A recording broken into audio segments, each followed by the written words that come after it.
Hello dear friends, myself Professor Samir Shah and I am an author of mathematics as well as various engineering books of technology publications. आज हम देखने वाले हैं एक MPSC civil engineering के लिए mathematics का एक चैप्टर है जिसका नाम है linear differential equation with constant coefficients.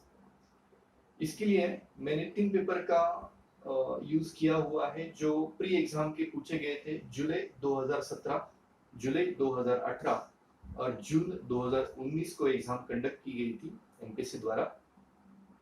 तो ये टॉपिक में मिनिमम 2 मार्क और मैक्सिमम 3 मार्क के लिए पूछा गया है। जैसे कि जुलाई 2017 में 2 मार्क्स के लिए आया था, जुलाई 2018 के लिए 2 मार्क्स के लिए और जून 2019 के लिए 3 मार्क के लिए पूछा गया था। ये टॉपिक बहुत इजी है, बिल्कुल भी डिफिकल्ट नहीं है। और अगर आपने मेरे चैनल को सब्सक्राइब नहीं किया है तो जरूर सब्सक्राइब कीजिए ताकि आपको आने वाले बहुत सारे वीडियोस मिल सके। So let us see linear differential equation with constant coefficient.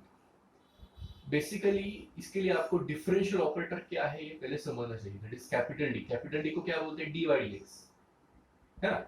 अगर अपन D Y by D X देखें तो D Y by D X कैसे आता है? D by D X of Y ना। But basically D by D X क्या है? अपना कैपिटल डी है। तो डी बाई डी एक्स की जगह पे क्या लिखेंगे अपन? कैपिटल डी और ये Y as it is. Okay, next D two Y by D X two है तो D by D X of D Y by D X. But D by D X क्या है अपने पास? क्या बोला आपको? D by D X is capital D, so ये capital D as it is. और D Y by D X क्या आया था? D Y by D X आया था अपने पास डी वाई, इसके लिए डी बाई डी एक्स का D as it is and D Y by D X का डी वाई।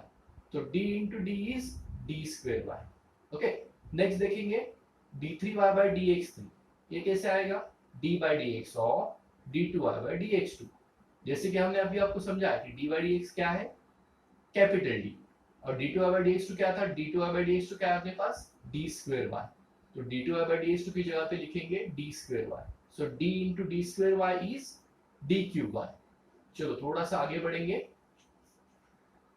हमेशा एक बात ध्यान में रखना कि कोई भी जनरल सॉल्यूशन y बनता है CF प्लस TI से। तो CF क्या है? कॉम्प्लीमेंट्री फंक्शन और TI क्या है? Particular integral. आपको दोनों निकालना है, आपके सिलेबस में दोनों दिया हुआ है। तो देखेंगे अपन next. Let us find CF। CF मतलब क्या बोला मैंने? Complementary function. So there are 4 cases to find CF। First one is roots are real and distinct. मैं अभी आपको रूट निकाल के दिखाता हूं। Second one, when the roots are repeated. Third one, when the roots are imaginary. And fourth one, when the roots are repeated and imaginary. चलो तो हम CF कैसे निकालते हैं इसके लिए थोड़ा सा कंटेंट देखेंगे। केस नंबर 1 ले लेते हैं। If the roots are real and distinct, that is D equal to, for example, M1 and M2 है, तो हमारा CF कैसे मिलेगा? C1 into e raise to m1x plus C2 into e raise to m2x।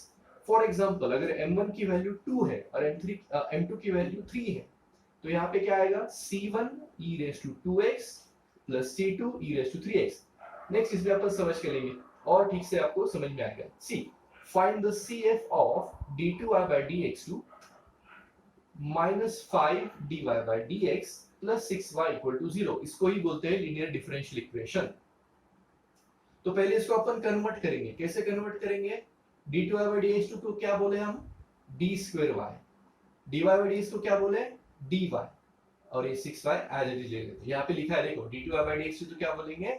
d square y and dy by dx should be dy। तो क्या किया? ये पूरे टर्म में से y कॉमन लिया और यहाँ पे डिवाइड कर दिया तो 0 आ गया। तो सिर्फ क्या मिलेगा? D square minus 5d plus 6 equal to 0। इसको बोला जाता है ऑक्सिलरी इक्वेशन। अगर इसके हम फैक्टर्स निकाले तो 6 के फैक्टर्स कैसे निकालेंगे? जिसकी मल्टीप्लिकेशन प्लस 6 मिले और जिसकी एडिशन माइनस 5 मिले। तो minus 3 into minus 2, yes, plus 6, minus 3 minus 2 minus 5, yes, mean the root are d minus 3 and d minus 2 equal to 0। तो अगर अपन इक्वल टू 0 करेंगे तो क्या होगा? d equal to 3 as well as d equal to 2। अभी ये दोनों root जो है दीज आर रियल रियल मतलब यहाँ पे इमेजिनरी नहीं है, आई नहीं है यहाँ पे, मतलब ये रियल हो गए। इसको अपन अगर m1 m2 बोले तो मैंने अभी आपको बोला था d equal to m1 d equal to m2, बस d equal to m1 d equal to m2। m1 की वैल्यू क्या है 3, m2 की वैल्यू क्या है 2, तो क्या आएगा cf क्या होगा c1 e raise to m1x plus c2 e raise to m2x। So c1 e raise to m1 क्या है 3, so c1 e raise to 3x plus c2 e raise to 2x, ये हमारा आंसर हो गया। थोड़ा सा और आगे बढ़ते हैं और देखते हैं find the CF of d3y by dx3 plus 6 d2y by dx2 plus 11 dy by dx plus 6y equal to 0। इसको अगर अपन कन्वर्ट करेंगे तो क्या होगा d3y by dx3 क्या होगा d cube y, यहाँ पे लिखा है देखो d3y by dx3 क्या होगा d cube y, मैंने आपको अभी ऊपर समझाया था। d2y by dx2 क्या होगा, d2y by dx2 क्या लिखना है d square y, तो ये plus 6 as it is and d2y by dx2 क्या लिखेंगे d square y plus 11 as it is and dy by dx क्या लिखेंगे अपन dy, सो 11 dy प्लस ये 6y as it is equal to 0। तो एक काम करते हैं अपन y यहाँ से कॉमन ले लेते हैं और यहाँ पे डिवाइड कर देंगे तो क्या मिलेगा ऑक्सिलरी इक्वेशन। अभी ये जो इक्वेशन हमको मिला है, ये जो इक्वेशन मिला है इसके रूट्स निकालना इजीली पॉसिबल है नहीं, तो इसके लिए मैं आपको एक सिंथेटिक डिवीजन का पार्ट सिखाता हूं। ये क्या है सिंथेटिक डिवीजन, आप समझ के लीजिए। सिंथेटिक डिवीजन करने के लिए यहाँ पे टर्म कौन सा आएगा, इसके लिए हमको ज्यादा टाइम नहीं डालना है क्योंकि एग्जाम में उतना टाइम आपके पास अवेलेबल नहीं रहेगा। मैं आपको एक ट्रिक समझाता हूँ, देखो यहाँ पे लिखा हुआ है sum of odd equal to sum of even, मतलब क्या, ये डी क्यूब ऑड हो गया, डी ऑड हो गया, इसके जो कोएफिशिएंट्स है अगर इसकी हम एडिशन करें मतलब 1 प्लस 11 तो 12 आएगा, is equal to sum of even, मतलब ये डी स्क्वायर कितना है, डी स्क्वायर का कोएफिशिएंट 6 और यहाँ पे डी की वैल्यू है नहीं तो इसको हम इवन कंसीडर करते हैं, लेकिन इसका कोएफिशिएंट है 6, सो 6 प्लस 6 कितना आएगा 12, मतलब ये बिल्कुल सही बेटा है, तो हम यहाँ पे -1 लिखेंगे। ये इसका ट्रिक है, आप इसको समझ के लिखिए जरूर।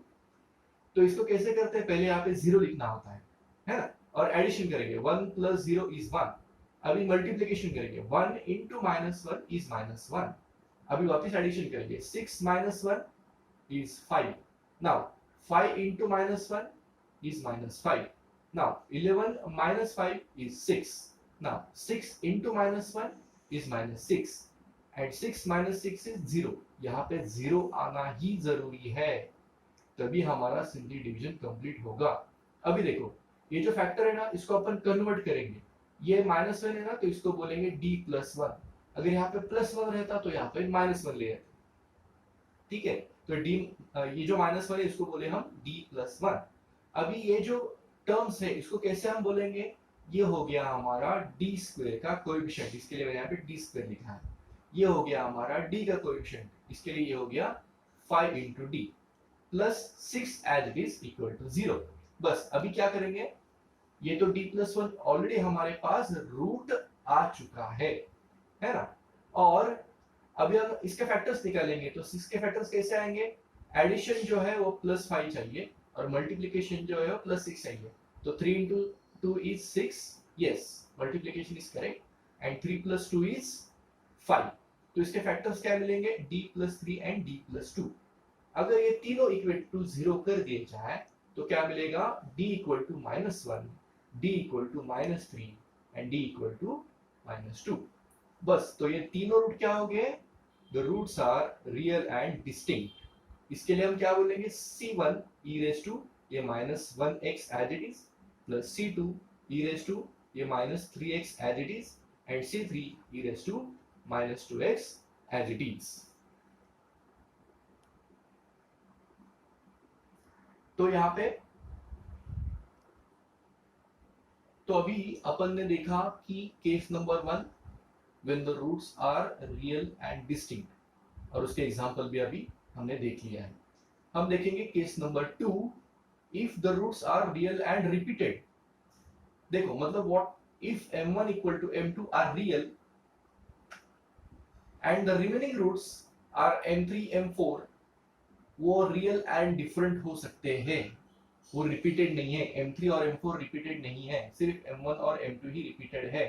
तो इसका CF कॉम्प्लीमेंट्री फंक्शन कैसे आएगा, yc equal to c1x plus c2 into e raise to m1x plus यहाँ पे m1x बोल सकते हैं चाहे m2x बोल सकते हैं, क्योंकि m1 इक्वल टू m2 है ना, इसके लिए। अभी देखो m3 और m4 जो है ये आगे वाले रूट्स रियल और डिफरेंट है, तो क्या होगा c3 e raise to m3x plus c4 e raise to m4x and so on. अगर हम थोड़ा सा आगे जाए तो क्या होगा, अगर तीन रूट सिमिलर है, m1 equal to m2 equal to m3 है, तो CF क्या आएगा, yc equal to what, c1x square plus c2x plus c3 into e raise to m1x। ऊपर क्या था, सिर्फ m1 इक्वल टू m2 था, तो क्या आया c1x plus c2 into e raise to m1x। यहाँ पे सिर्फ दो ही रूट रिपीटेड थे, यहाँ पे तीन रूट रिपीटेड है, m1 equal to m2 equal to m3, तो क्या आएगा c1x square plus c2x plus c3। ये बात हम नोट कर लेंगे, e रेस टू m1x। तो इसके ऊपर एग्जांपल देखेंगे। देखो एक एग्जांपल देखेंगे कि फाइंड कॉम्प्लीमेंट्री फंक्शन ऑफ क्या है d3y by dx3 minus 5 d2y by dx2 plus 8 dy by dx minus 4y equal to 0। तो अभी हमने समझ के लिया है ये कि d3y by dx3 क्या है dqy minus 5 as it is, d2y by dx2 क्या है d square y plus 8 as it is.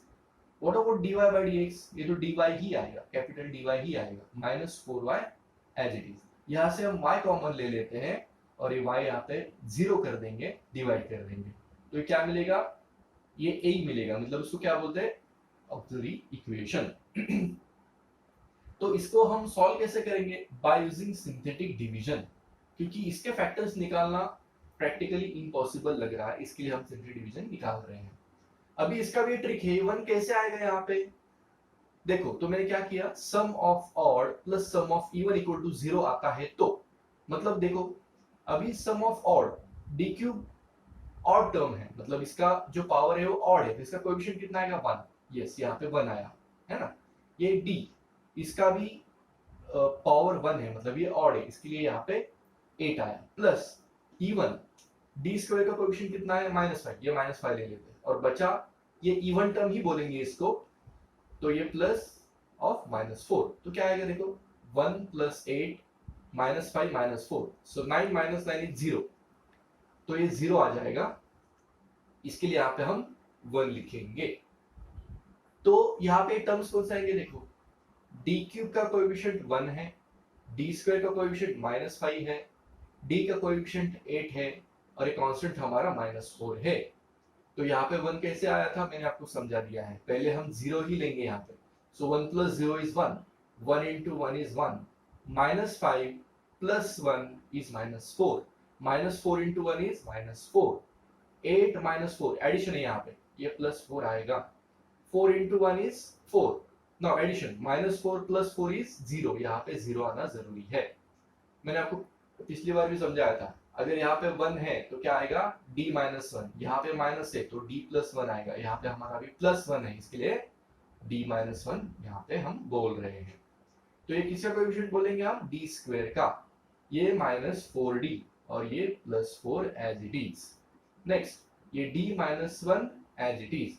अब ये 4 के फैक्टर्स निकालेंगे, ये -2 ही आएगा, तो क्या हो गया d -2 and d -2 equal to 0। हम इस इक्वल टू 0 करेंगे तो क्या आएगा d -1 इक्वल टू 0, तो ये d इक्वल टू 1 आएगा, और ये दोनों टर्म अगर इक्वल टू 0 कर दे तो ये 2 और 2 आएगा, 2 और 2 आएगा, मतलब ये रिपीटेड टर्म्स हमारे हो गए। देखो ये जो हमारी 1 टर्म है ये रियल एंड डिस्टिंक्ट है, मतलब ये रिपीटेड नहीं है, तो ये क्या आएगा c1 e raise to 1x, plus ये दोनों रिपीटेड है तो क्या होगा c2x plus c3 into e raise to 2x, यह हमारा उसका आंसर हो गया। और एक एग्जांपल हम देखेंगे जरूर, फाइंड CF क्या है of 4 d2y by dx2 minus 4 dy by dx plus y equal to 0। तो हम क्या करेंगे, 4 as it is, d2y by dx2 क्या है d स्क्वायर y है, माइनस 4 dy by dx क्या है dy है, प्लस वाई इक्वल टू 0। यहाँ से y कॉमन ले लेंगे तो क्या होगा 4d² minus 4d plus 1 into y equal to 0। ये y यहाँ पे डिवाइड हो जाएगा, इसको 0 कर देंगे। 4d² minus 4d plus 1 equal to 0। अब इसके फैक्टर्स निकालेंगे। फैक्टर्स कैसे निकालते हैं? 4 इंटू, क्योंकि यहाँ पे d² का कोएफिशिएंट प्रेजेंट है, पहले नहीं था, तो 4 इंटू 1 इज 4। उसके एडिशन कितनी आनी जरूरी है? -4। तो क्या करेंगे? -2 तो एडिशन कितना आएगा? यस -4 आ रहा है।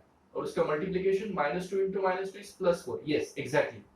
तो इसको हम लिखेंगे कैसे? ये 4d² एज इट इज। ये जो -2 है ना, इसको बोलेंगे -2d और ये +1 इज इक्वल टू 0। देखो ये दोनों टर्म्स में से अगर 2d हम कॉमन ले लेते हैं तो ये 4d² में से मिलेगा 2d, यहाँ पे ये -1 मिलेगा, यहाँ से -1 कॉमन ले लेंगे तो ये क्या होगा? ये माइनस बाहर निकल गया, इसके लिए प्लस हो गया। ये प्लस का बाहर माइनस ले ले, इसके लिए यानी ये माइनस हो गया। तो ये दोनों टर्म मिला के 2d - 1 लिखेंगे और ये 2d - 1 लिखेंगे। अगर इक्वल टू 0 करेंगे तो क्या होगा? देखो 2d = 1 and 2d = 1, so d = 1/2 and 1/2। now these the roots are real and repeated, तो हम क्या बोलेंगे? c1x + c2। दो रूट है ना, इसके लिए c1x + c2 आएगा। अगर 3 रूट होते तो c3 भी प्रेजेंट हो जाता, इनटू e⁻1/2x। चलो अभी कॉम्प्लीमेंट्री फंक्शन के हमने दो केसेस कवर कर दिए। हम देखेंगे केस नंबर 3। केस नंबर 3 के लिए when the roots are imaginary. See when the roots are imaginary के लिए टर्म क्या होनी चाहिए? d = अल्फा प्लस और माइनस i बीटा। तो उसका कॉम्प्लीमेंट्री फंक्शन क्या आएगा? e⁻α(x) into c1 cos beta x plus c2 sin beta x। एक आपको ट्रिक सिखाऊंगा यहाँ पे definitely. For d² plus beta square है, जानबूझ के d² plus बीटा स्क्वायर यहाँ पे बोल रहा हूँ, तो उसका CF क्या आएगा? c1 cos beta x plus c2 sin beta x। यहाँ पे फॉर एग्जांपल नीचे दिया हुआ है, देखो find CF for d² plus 81। तो ये किसका स्क्वायर है? 9 का स्क्वायर है ना, ये 81 किसका स्क्वायर आएगा? 9 स्क्वायर।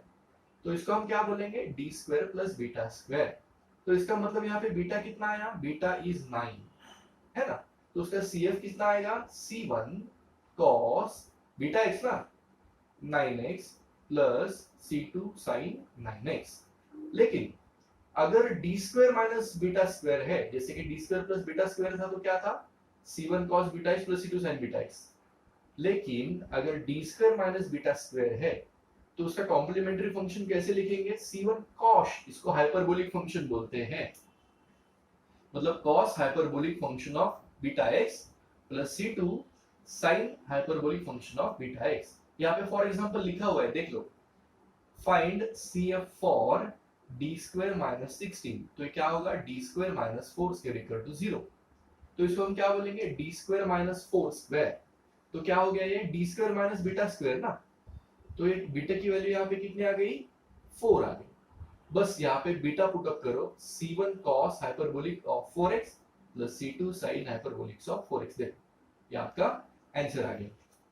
अभी एक एग्जांपल इसका देखेंगे ताकि आपको और क्लियर हो जाए। Find the CF of d3y/dx3 plus 3dy/dx = 0। तो आपको क्या बोला था मैंने? d3y/dx3 है तो क्या लिखेंगे? d³ plus 3 as it is, dy/dx तो क्या लिखेंगे? dy। ये यहाँ पे मैंने रीजनिंग दिया हुआ है क्योंकि अपन ने ऊपर देखा हुआ भी था। ये दोनों टर्म में से dy कॉमन ले लेंगे, तो ये dy कॉमन लेंगे तो कितना मिलेगा? यहाँ पे d² मिलेगा प्लस 3 मिलेगा, है ना। ये y डिवाइड करके 0 कर देंगे, सिर्फ ये d रहेगा, d² रहेगा प्लस 3 का कितना आएगा? √3² बोलेंगे। क्यों? क्योंकि हमको d² प्लस बीटा स्क्वायर बोलना है, इसके लिए। तो हमारा बीटा कितना हो गया यहाँ पे? √3 है ना। देखो यहाँ पे बोला है, सो d0, ये d है ना, ये d0, ये d² प्लस बीटा स्क्वायर हो गया ना, तो हम बीटा को कितना बोलेंगे? √3 बोलेंगे। तो ये पहले d = 0 के लिए देखते हैं। ये रूट रियल है और नॉन रिपीटेड है, सो c1 e⁻0x आएगा प्लस इसके लिए देखते हैं, ये बीटा की वैल्यू √3 आपको मैंने ऊपर समझाया, देखो ये बीटा की वैल्यू √3 है, तो c2 cos √3x plus c3 sin √3x e⁻0x 1 आएगा, इसके लिए सिर्फ C1 मिलेगा और ये ऊपर वाली टर्म एज इट इज, ये हमारा फाइनल आंसर हो गया। चलो और एग्जांपल देखेंगे कि find the CF d3y by dx3 plus y equal to 0। आपको एग्जाम में केसेस डिफाइन नहीं करेंगे, वो आपको केसेस देके समझना पड़ेगा। तो y कॉमन ले लेंगे तो कितना मिलेगा, d cube plus 1 equal to 0। तो ये क्या मिलेगा, y यहाँ पे 0 कर देंगे तो कितना मिलेगा, d cube plus 1 equal to 0। अगर इसका सिंथेटिक डिवीजन हम करेंगे, उसके दो पार्ट है, या तो ये a cube plus b cube से भी सॉल्व हो सकता है, नहीं तो आप सिंथेटिक डिवीजन से भी कर सकते हो। कैसे किया देखो, sum of odd equal to sum of even. तो सम ऑफ ऑड मतलब ये 1 और यहाँ पे टर्म बीच में नहीं है, इसके लिए मैंने प्रेजेंट करने के लिए 0 0 लिखा है ना। तो 1 प्लस 0 इज 1 और जो इवन है ये 0 प्लस 1 ये 1 आ गया, मतलब sum of odd terms equal to sum of even terms आ गया। यस, इसके लिए हम यहाँ पे बोलेंगे -1। तो ये 1 एज इट इज, ये 0 एज इट इज, ये 0 एज इट इज और एक कांस्टेंट 1 एज इट इज।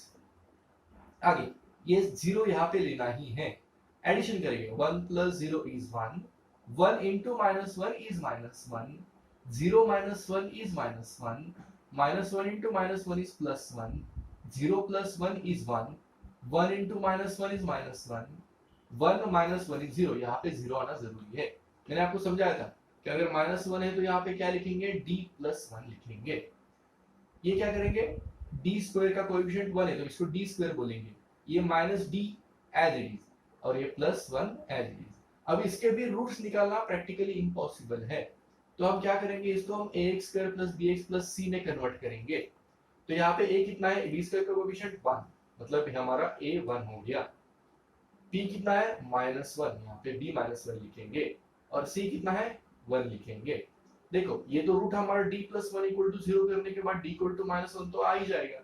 ये हमारा रूट कौन सा मिलेगा, root is non repeated and real. अभी हम इसके लिए देखने वाले हैं। देखो तो ये क्या मिलेगा, d equal to -b plus और minus root of b square -4ac upon 2a minus as it is. b कितना है हमारे पास, -1 प्लस और minus root of b square -1 square -4ac upon 2a, 2 into 1 minus minus plus 1 हो गया, plus minus as it is ले लेंगे। देखो कितना होगा, -1 square is 1 and 4 into 1 into 1 is 4 only, तो यहाँ पे -4 प्रेजेंट रहेगा अपॉन 2 आएगा। तो ये 1 as it is plus minus, देखो 1 - 4 इज -3, मतलब रूट में -3 मिलेगा अपॉन 2। तो ये क्या आएगा, 1 प्लस और माइनस i, क्योंकि रूट ऑफ -1 i रहता है, ये इमेजिनरी टर्म हमको मिलेगा यहाँ पे, और सिर्फ √3 बाहर लिखेंगे अपॉन 2। तो इसको अगर हम कन्वर्ट करेंगे, ये 1/2 एज इट इज प्लस और माइनस ये i √3/2, तो इसको हम क्या बोलेंगे, अल्फा प्लस और माइनस आई बीटा। ये अल्फा प्लस और माइनस आई बीटा बोलेंगे तो हमने ऊपर देखा था, अभी मैं आपको जरूर दिखाऊंगा कि कहाँ पे ये हमने, देखो ये अल्फा प्लस और माइनस आई बीटा है ना, तो क्या होगा, e raised to alpha x c1 cos beta x plus e2 sin beta x, इसका CF है। यस, तो ये अल्फा प्लस और माइनस आई बीटा है, ये तो मैंने आपको बोला था ये d-1 है, तो ये क्या होगा, c1 e raised to -1x आएगा। यहाँ से अभी देखो e raised to alpha x, alpha कितना है हमारे पास, 1/2, सो e raised to 1/2x into bracket c2 cos beta कितना है, √3/2, सो √3/2x plus c3 sin √3/2x। एक और पार्ट आपको दिखाऊंगा, case number 4, repeated and imaginary roots. सिर्फ इसका फॉर्मूला ध्यान में रखिए, वैसे देखा जाए तो ये एमसीक्यूज में सॉल्व करने के लिए बहुत टाइम लेने वाला है, इसके लिए मैंने आपको एग्जांपल इसके दिए नहीं है। For d equal to alpha plus और माइनस i बीटा है, मतलब इसके अगर रिपीटेड रूट्स है, इमेजिनरी है लेकिन रिपीटेड आ है, तो हम इसका कॉम्प्लीमेंट्री फंक्शन कैसे निकालेंगे, yc equal to e raised to alpha x into bracket c1x plus c2 cos beta x plus c3x plus c4 sin beta x। तो इस वीडियो में हमने देखा कि कॉम्प्लीमेंट्री फंक्शन कैसे निकालते हैं, उसके चारों केसेस और उसके एग्जाम्पल्स। तो हम नेक्स्ट वीडियो में देखेंगे पर्टिकुलर इंटीग्रल कैसे निकालते हैं।